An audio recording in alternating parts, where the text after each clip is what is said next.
Hi everyone, I'm CLARA WOON, Year 1 medical student. Now I'm going to present my SSM project, which is about gastroenterology. So basically, gastroenterology is the study of digestive system and its disorder. So for example, it includes the mouth, stomach, intestine, and anus. So next, I would like to present about the anatomy of stomach. So basically, stomach is located in the upper left quadrant of the abdomen, just beneath the diaphragm.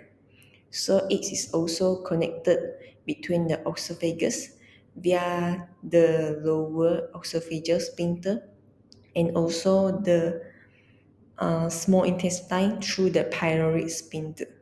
So actually, the stomach is divided into five distinct regions. First is cardia. So cardia is the top of the stomach, which prevent the food from traveling back up to the esophagus. The second is the fundus. So fundus is the rounded section next to the cardia, which is also a muscle that help you to breathe. Next is the body. So body is a larger portion of the stomach which will contract and relax to mix the food into kind. Next is atrium. Atrium is just lie below the body of the stomach, which will hold the body until the stomach is ready to send it out to the intestine. For the last part is the pylorus. Pylorus consists of pyloric sphincter, which will control the food passage. So next, I would like to further describe the specialized characteristic cell in the stomach. It is divided into mucosa, submucosa, muscle layer, and serosa. For the mucosa is the stomach lining of the is the inner lining of the stomach, which when the stomach is empty, the mucosa have the small ridges. But when the stomach is full, the mucosa uh, will have the flattened ridges and also will secrete the mucus. The mucosa also secrete the digestive enzyme like pexinogen and also the hydrochloric acid, which we'll further discuss at the next slide. Next is the submucosa. Actually, submucosa is the second layer of the stomach which will protect the mucosa. It is consists of the blood vessel, nerve, nerve cell, lymph vessel, and others vessel that is important for the stomach. And then the next is the muscle layer. Actually, the muscle layer have the three more layer which actually contract and relax the stomach to break down the food. It also involves churning and also um, breaking the food. And then the last is the serosa cell. Serosa cell, which is the outer lining of the stomach that cover and protect the stomach from the other organ. Next, I would like to present about the physiology and the biochemistry in the stomach. First, I would like to talk about the physiology in the stomach first. So stomach actually act as the food storage because uh, the stomach will hold and ingest the food because in the stomach it involves the chemical and also the mechanical digestion. So next, mechanical digestion involves the churning and also chewing the food, which will break down the food into the chyme. The last one is the chemical digestion. So basically, the chemical digestion consists of three types of cell, which is chief cell, parental cell, and also mucous cell. For the chief cell, it actually produce the pexinogen, which will be activated by the hydrochloric acid to become pexin. Next is the parental cell. Parental cell actually secrete the hydrochloric acid, which create acidic environment for the protein digestion in the stomach. And the last one is the mucous cell. Mucous cell actually consists of the mucosa, submucosa, which I have mentioned before, which will secrete the mucus to protect the stomach from the gastric juice. In addition, the stomach also includes some biochemistry processes. For example, it involves protein digestion, the pexinogen, which is an inactive enzyme which will be activated by the hydrochloric acid to digest the protein into amino acid and pexin and so on. So next is the acid production. So what I'm mentioned just now is that the parental cell have secreted the hydrochloric acid. Actually, hydrochloric acid is important to create an acidic environment for the stomach to digest the protein and also others digested food. For the next is mucus protection.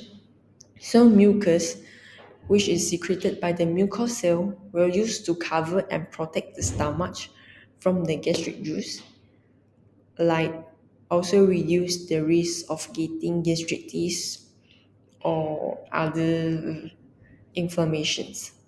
And then lastly is hormonal control. So there are gastrin and somatostatin.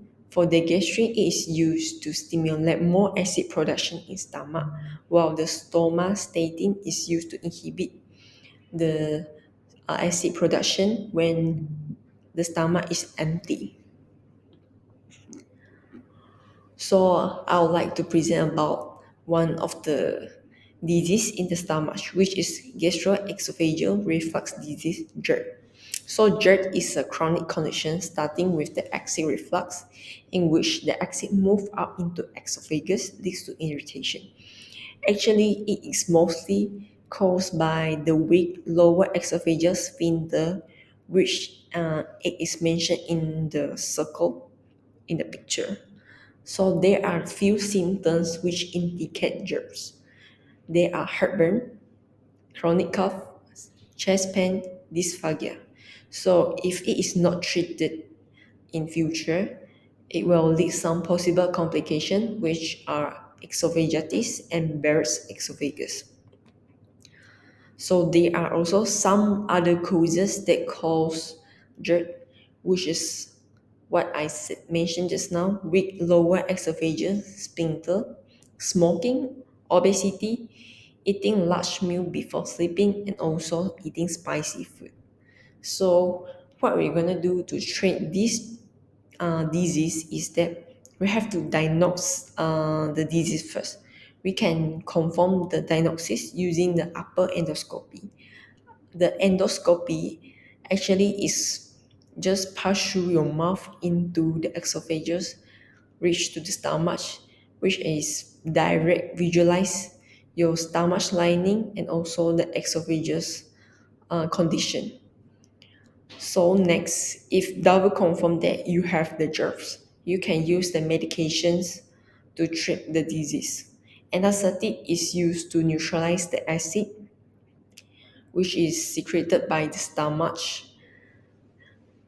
Anesthetic also gives some temporary relief if it is just a mild germs occur. Next is the H2 blockers. For the H2 blockers, it is used to block and also prevent the secretion in the stomach. For the proton pump inhibitor, actually it also has the same function with the H2 blocker, which actually blocks specific protein to prevent the secretion of acid in the stomach. So next, if it is a serious condition, we need to use Nissen fundoplication.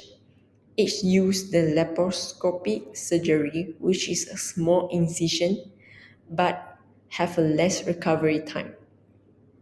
It is used to crack a sphincter and the bottom of the esophagus, which is also a tightening muscle also.